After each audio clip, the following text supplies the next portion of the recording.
अप्सरा माता के बद्दुआओं का दौर फिर से शुरू हो गया है। बद्दुआएं देने का ऑडियंस, चाहे वो ऑडियंस हो और चाहे वो रिएक्शन वाले हो, सबको बद्दुआएं दे रही हैं। तो और चलिए इसी टॉपिक पे हम बातें करते हैं। हेलो एवरीवन, वेलकम और welcome back to my channel reaction Rose Priyanka. तो कैसे हैं आप सब? होप आप लोग मस्त होंगे और मजे में होंगे। तो चलिए आज की वीडियो की शुरुआत करते हैं। वीडियो को पूरा जरूर देखना, पसंद एक लाइक कर देना और नए हो चैनल पे तो सब्सक्राइब भी कर लेना और एक प्यारा सा छोटा सा कमेंट भी कर देना गाइस। तो चलिए शुरू करते हैं वीडियो। कल उनकी अभी तो चल रहा है, बहुत सारी चीजें चल रही है, उनके घर से निकल निकल के आ रही है, क्योंकि ये लोग शांति से बैठने वाले हैं नहीं यार। ये लोग मतलब हमेशा उत्पात मचाए रहते हैं वाईटी पे, न शांत रहते हैं न लोगों को शांत रहने दे। जब ये लोग शांत हो जाते हैं तो इनके व्यूज डाउन होने लगते हैं। तो सोचते हैं लोग कि चलो भाई, उत्पात में ही लोगों को मजा आता है, भले ही उसके लिए कुछ भी करना पड़े, कुछ भी सुनना पड़े। तो कल से इनके बददुआओं का दौर शुरू है। कल से ही नहीं, 3-4 दिन से शुरू है। जब से अंशु के साथ ये को इंसिडेंस हुआ है उसी टाइम से शुरू है। तो क्या है ना कि कल एक दिन में भी आई थी, परसों नहीं, हाँ कल दिन में ही उनकी आई थी वीडियो एक ऑडियंस के लिए, जो कि ऑडियंस ने उनको कमेंट कर दिया था, उनकी बहू के लिए कमेंट कर दिया था कि तुम्हारी बहू कभी माँ नहीं बनेगी, बच्चे का मुंह नहीं देखेगी, मनहूस है, उसने अंशु के बच्चे को खा लिया, इस खा गई, इस तरह से मतलब ऑडियंस ने कमेंट किया था। तो मैं यहाँ थोड़ा सा ऑडियंस को भी कहना चाहूंगी कि किसी के कहने से कुछ नहीं होता और मतलब कोई किसी को नहीं चाहेगा ऐसा। चाहते हैं लोग भाई, चाहते हैं। दुनिया में हर तरह के लोग हैं, पता नहीं सबकी अलग अलग सोच होती है, बट मैं किसी का बुरा नहीं चाहती हूँ, इसलिए मुझे लगता है कि सारे लोग ऐसे ही हैं। तो लेकिन होते हैं कुछ लोग, कुछ लोगों का बुरा चाहते भी हैं। लेकिन अंशु के साथ जो भी हो उसमें किसी का दोष नहीं है और किसी भी काम में किसी का दोष नहीं होता। जो होता है भगवान की मर्जी से होता है, बस एक बहाना बन जाता है कि ऐसे हमने किया तो ऐसे हो गया, यही होता है। और जो भी होता है भगवान के, हम तो भगवान को ही मानते हैं भाई, कि जो भी चीजें होती है भगवान की मर्जी से होती है, हमारी मर्जी से कुछ भी नहीं होता। हम चाहेंगे कुछ और हो जाता है कुछ, ऐसा है। तो इनकी बहू के लिए बहुत सारे गंदे गंदे कमेंट्स आए थे, बेटी को भी कमेंट्स आते हैं। तो इसके लिए उन्होंने बोला कि आप लोग कमेंट करते हो, मैंने बहुत दुआएं ही एक तरह से इन्होंने दिया था कि मैं लीगल जाऊंगी, ये करूंगी वो करूंगी, आपके घर में भी आपके संस्कार कैसे हैं, आपकी ये बहुत सारी बातें उन्होंने वीडियो में बोली थी। फिर रात में भी एक वीडियो आई, रात में ये वीडियो आई इनके चैनल से कि जिसका टाइटल और थंबनेल है कि टाइटल है ऐसा भी किसी के शरीर पर नमक ना रगड़ो कि पूरी पूरी जिंदगी पछताना पड़े। और थंबनेल की बात करें तो थंबनेल है कि जब भगवान की लाठी पड़ती है तो उसका आवाज नहीं आता। बिल्कुल आंटी जी, जब भगवान की लाठी पड़ती है ना उसका आवाज नहीं आता है, लेकिन हमें पता भी नहीं चलता कि हमारे साथ क्या हो रहा है और हमें लगता है कि हम ही सही है। वही हाल है। अभी आप लोग रोज रोज बद्दुआएं देते हो ना लोगों को, सारी बद्दुआएं लौट के आप लोगों के पास जाती है, उसका असर दिख रहा है आपकी फैमिली में। अभी कुछ दिनों पहले आपकी बेटी ने बद्दुआएं दी थी ऑडियंस को, बद्दुआएं दी थी बच्चों को लेकर। किसी ने कमेंट कर दिया था आपकी बहू को कि बच्चा नहीं होगा या कुछ इससे रिलेटेड, बच्चे बच्चे से। तो आपकी बेटी ने बद्दुआएं दी थी कि लोग, भगवान तो दे के भी छीन लेता है, बच्चा होना ना होना ये हमारे हाथ में, बिल्कुल हमारे हाथ में नहीं है, भगवान की मर्जी से ही बच्चे होते हैं।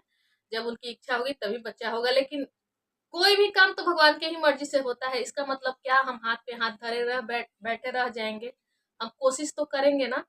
तो किसी ने कमेंट कर दिया था कि बच्चा पैदा करो, चाहे कुछ भी। अब कमेंट क्या था मुझे नहीं पता। तो इनकी बेटी ने बद्दुआएं दी थी लोगों को और वो बद्दुआएं उनके बच्चे के ऊपर पड़ गई, क्योंकि आप अकेले एक लोगों को बद्दुआ दे रही हो, लेकिन उन मासूम ऑडियंस जो आपको देखती है और उसी की वजह से आप हो जो भी हो, और जो आपके कार मोटर बंगले घर जितनी भी चीजें हैं ना, ये ऑडियंस की वजह से है। और आप ऑडियंस को हमेशा बद्दुआएं देती हो तो उस सारी बद्दुआएं लौट के आपके पास चली जाती है। और तुरंत 2-4-8 दिनों के बाद ही आपकी बेटी के मतलब जो बेटी है उसके साथ उसका हाथ कट गया, होली के दिन ही। तो बताइए, फिर भी आप लोगों को समझ में नहीं आता है कि हम बद्दुआएं क्यों देते हैं। अगर आप गलत नहीं है, लोग आपको बद्दुआएं दे रहे हैं तो देने दीजिए। अगर आप गलत नहीं है तो कभी आपको बद्दुआएं नहीं लगेंगी। लेकिन नहीं, बद्दुआएं आप देती हैं और वो बद्दुआएं लौट के आपको ही लग जाती है। और अभी देखिए ना, आपकी फैमिली कभी भी सुख शांति से नहीं रहती है। आपके घर में कुछ न कुछ परेशानियां ही लगी रहे, कभी झगड़ा, लड़ाई, झंझट, मतलब कभी आपके घर में शांति दिखती ही नहीं है। कभी हेल्थ को लेके, कभी झगड़ा, कभी झंझट, कलह कलेश, कुछ ना कुछ लगा रहता है। पैसे तो बहुत आ रहे हैं आपके घर में, मैं कहूंगी, लेकिन आपके घर में सुख शांति सुकून नहीं है। और उधर मनीषा का भी हमेशा टाइटल और थंबनेल आता है कि सुकून नहीं, कितना भी कुछ कर लो सुकून नहीं है, कितना भी कुछ कर लो सुकून, सुकून नहीं दिखती है उसके चेहरे से। आपकी फैमिली में कभी सुकून नहीं रहता है, कुछ ना कुछ परेशानियां बनी रहती है। आपकी बहू प्रेग्नेंट है, क्यों आप इतना लोगों का बददुआएं लेती हैं? अब आप कहेंगे कि आप ज्ञानी बन के ज्ञान दे रही हैं। नहीं आंटी जी, आप अनुभवी हैं, मैं आपसे बहुत एज में छोटी हूँ, लेकिन मुझे जितना जो लगता है मैं बोलती हूँ कि आप लोग हमेशा किसी को भी बद्दुआएं आके देने लगती है, ये गलत चीज है। और जो भी आप है ऑडियंस की वजह से ही है। और आपका कहना है कि धृतराष्ट्र बन के बैठी हो, किसी दो रिएक्शन चैनल वाली को आपने बोला है, टारगेट किया है इस वीडियो में। तो दो रिएक्शन चैनल वाली सबको पता है, जग जाहिर है कौन रिएक्शन चैनल वाली है, जो शुरू से मतलब थी। और अभी एक है रिएक्ट करके, उनका भी आपने उनका टाइटल और थंबनेल को लेके आपने बोला। तो टाइटल और थंबनेल का तो मैं नहीं जानती उन्होंने क्या लिखा हुआ है, क्या नहीं लिखा हुआ है।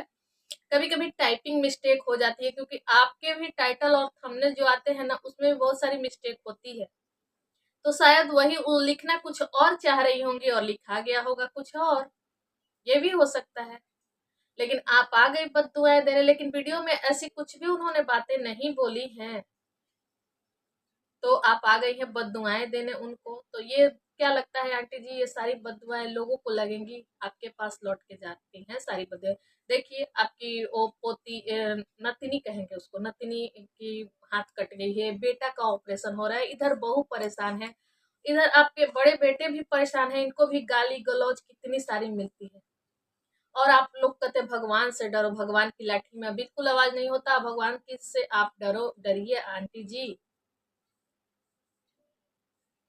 तो किसी को भी कुछ बोलने से पहले, और किसी रिएक्शन चैनल वालों को ये बोल रही हैं धृतराष्ट्र बन के बैठी हैं, और आपको संजय आके बता रहा है कि तो आप संजय के हिसाब से चल रही हैं, ऐसा इनका कहना है इस वीडियो में। अब कौन से रिएक्शन चैनल वाली को ये बोल रहे हैं मुझे नहीं पता, क्योंकि मैं इन सब पचड़ों में नहीं ज्यादा रहती हूँ, किसको किसने क्या बोला, बस मैं सिंपल सी वीडियो देखती हूँ और उसी पे अपना रिएक्शन देती हूँ। तो आप भी तो गंधारी बन के बैठी हैं आंटी जी, अपने आंखों पे पट्टी बांध रखी हैं, आपके घर में कितनी क्या चीजें होती रहती हैं हमेशा, अपने आंखों से पट्टी उतारिए। लेकिन ये नहीं उतारेंगी भाई, ये कहती है कि मैं जो करती हूँ सही करती हूँ। ये इनको कभी अपनी गलती का एहसास होता ही नहीं है कि मैं और मेरी फैमिली गलत है। ये हमेशा दूसरों को आ जाती है बोलने, हमेशा आए दिन इन लोगों का यही काम है, दूसरों को आ जाती है बोलने कि ऐसे ऐसे। और लोगों के देखिए इतने सारे ब्लॉगर हैं, लेकिन और ब्लॉगरों की बातें नहीं होती, इन लोगों की ही क्यों होती है? कभी इन लोगों को दिखता ही नहीं है कि मतलब क्या है मेरे अंदर कमियां, मैं उन चीजों को सुधारूं। और ये लोग कहते हैं कि गलती इंसान से होती है, सबसे होती है, गलतियों से इंसान सीखता है, बार बार गलतियां दोहराता नहीं है। लेकिन आपके घर की पूरी फैमिली की यही आदत है कि गलतियां पे गलतियां, वो लोग गलतियों से सीखते नहीं है, सुधारते नहीं है, वो लोग गलतियां पे गलतियां सब लोग करते हैं। तो यही वजह है कि आपके चर्चे, आपके मतलब इतने सारे ब्लॉगर हैं, लेकिन आपका ही नाम हमेशा आते रहता है। और शायद आप लोगों को ये अच्छा भी लगता है और आप लोग चाहती भी हैं, क्योंकि इससे फायदे होते हैं आप लोगों को, लाइमलाइट में बनी रहती हैं आप लोग, इसलिए कुछ दिनों बीच बीच में आप लोग तड़कता भड़कता कुछ ना कुछ लाती रहती हैं, क्योंकि नॉर्मल सिंपल ब्लॉग में कोई क्या ही देखेगा।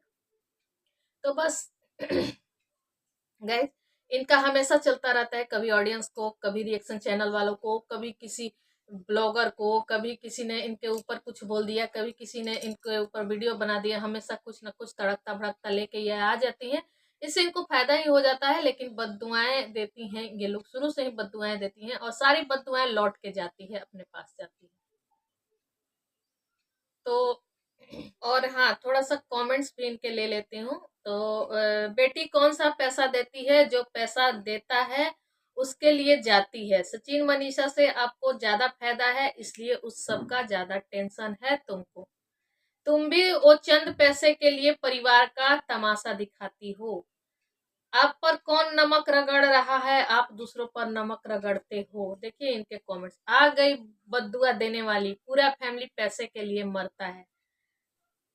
जब आपने अंशु की शादी की तो मुझे ऐसा लगा आप सच में बहुत अच्छी हैं, लेकिन अब आपके बातों से यही लगता है कि आप सब दिखावा की हैं, सब कुछ वाईटी पे दिखाए, पैसे कमाए, और आप कभी अंशु के दुख को नहीं समझी। आप में खुद ही उसके लिए कोई फीलिंग नहीं है, आप बस शो ऑफ करती हैं।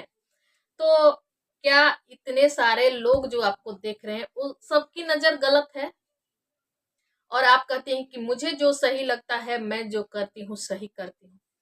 तो केवल अपने सही कहने से और सही रहने से नहीं होता है, सारे लोगों की नजर गलत है, तब सारे लोग गलत हैं, बस आप ही एक सही है, ऐसा भी तो नहीं होता है ना। तो बस आज की वीडियो की एंडिंग यहीं पे करती हूँ। वीडियो पसंद आए तो फिर मिलती हूँ, वीडियो पसंद आए तो एक लाइक कर देना, चैनल को सब्सक्राइब कर लेना। फिर मिलती हूँ अगले वीडियो में, तब